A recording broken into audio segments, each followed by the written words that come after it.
یا الہی بخش دے سید کو روز حشر تو۔ ایک بہن نے پوچھا تھا کہ اگر کوئی شخص کوئی خبیث اس دور میں نبوت کا دعویٰ کرے تو اس کے بارے میں ہمیں کیا عقیدہ رکھنا چاہیے؟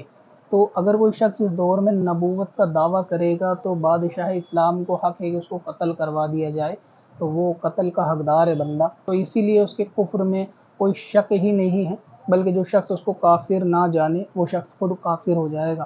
تو نبوت کا دعویٰ کرنا یہ اسلام سے بندے کو خارج کر دیتا ہے۔ جس طرح سے قادیانی ہے کہ انہوں نے مرزا قادیانی کو وہ نبوت کے دعوے پہ صحیح ٹھہراتے ہیں، اور آج تک وہ مرزا غلام احمد قادیانی کو فالو کرتے ہیں، اس کے فالوور۔ اسی بنا پر علماء اہل سنت ان کو جو ہے دائر اسلام سے خارج قرار دیتے ہیں اور کافر قرار دیتے ہیں۔ لیکن پلمبر جیسے جو جاہل قسم کے آدمی ہیں، جو لوگ یہ سمجھ رہے ہوتے ہیں کہ بہت بڑا یہ علامہ ہے، پلمبر نے خود اس بات کو کہا ہے کہ وہ مرزا کو قادیانیوں کو اس لیے کافر کہتا ہے کیونکہ وہ اس کو کافر کہتے ہیں۔ اگر قادیانی ان لوگوں کو کافر کہنا چھوڑ دیں تو ہم قادیانیوں کو کافر کہنا چھوڑ دیں گے۔ جو ہمیں کافر کہہ رہا ہے پھر ہم حق رکھتے ہیں کہ ہم اسے کافر کہیں۔ اگر قادیانی ہمیں کافر کہنا چھوڑ دیں تو ہم ان کو کافر نہیں۔ یعنی اس بات سے تو یہ معلوم چلا کہ قادیانیوں کو مرزا کے پاس کافر کہنے کی جو وجہ ہے وہ یہ ہے کیونکہ وہ بدلے میں ہم لوگوں کو کافر کہتے ہیں، جبکہ اہل سنت کے علماء بدلے کی بھاونا سے کبھی کسی کو کافر یا بد مذہب بد دین نہیں کہتے، ان کے پاس اس چیز کی دلیل ہوتی ہے۔ اور جو مرزا نے کہا کہ اگر قادیانی اس کو کافر کہنا چھوڑ دیں گے تو یہ بھی قادیانوں کو کافر کہنا چھوڑ دے گا، تو کیا مرزا قادیانوں کو مسلمان مان لے گا؟ ٹھیک اسی طرح مرزا کے استاد جو ہیں وہ جاوید صاحب، ان کا بھی یہی نظریہ ہے کہ اگر کوئی مسلمان اپنا آپ کو کہتا ہے چاہے وہ قادیانی ہو تو ہم کو حق نہیں ہے کہ ہم اس کو کافر کہیں۔ احمدی حضرات کے بارے میں آپ کی کیا رائے ہے؟ کیا وہ مسلمان ہیں؟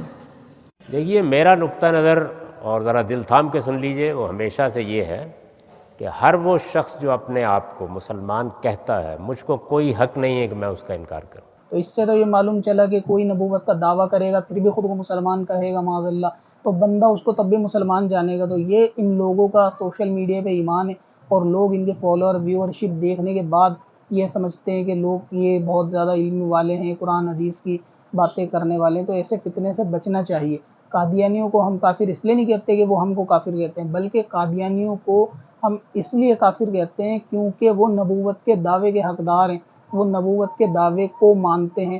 اور جو مرزا قادیانی نے نبوت کا دعویٰ کرا تھا وہ یہ سمجھ رہا تھا کہ میں اب اس کا حقدار ہوں، اور باقی لوگوں نے اس کو جو ہے ایکسیپٹ کرا اور فالو کرا، اس بنا پر ہم اس کو کافر کہتے ہیں۔ بھلے ہی وہ ہمیں کچھ بھی کہیں، وہ ہمیں کافر نہ بھی کہیں، تب بھی ان پہ کفر کا یہ حکم رہے گا جب تک قادیانی لوگ اس کو نبی مانتے رہیں گے۔ تو قادیانی یا اس جیسا کوئی بھی شخص جو نبوت کا دعویٰ کرے گا بلا شبہ وہ کافر ہے، اور اس کے کفر میں شک بھی نہیں کیا جا سکتا کہ یار شاید مسلمان ہو۔ یہ شاید والا پوائنٹ بھی ایسے شخص کے لیے نہیں ہے جو نبوت کا دعویٰ کرے۔ جس طرح ہی مرزا نے کہا نا کہ ابھی جو ہے نا وہ ہمیں کافر کہنا چھوڑ دیں تو ہم بھی چھوڑ دیں گے، وہ ہمیں کہیں نہ کہیں لیکن ان پہ کفر نبوت کے دعوے کی وجہ سے ہے، ہمیں کچھ کہنے نہ کہنے کی وجہ سے نہیں ہے۔